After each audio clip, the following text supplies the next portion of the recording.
ஒன்பது கோளும் ஒன்றாய் காண அங்கு கற்பகம் என்னும் கடவுளின் மெய்யில்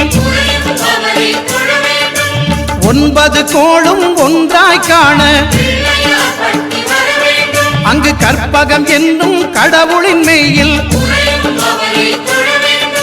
சூரியன் முதலாய் 9 கிரகமும் பலவித குணங்களை கொண்டிருக்கும் எங்கள் கற்பக தருவில் அவை வரும்போது ஒன்றாய் சேர்ந்து பலனளிக்கும்.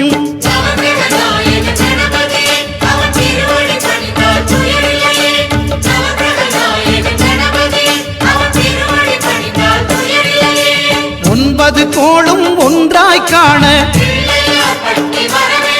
அங்கு கற்பகம் என்னும் கடவுளின் மெய்யில்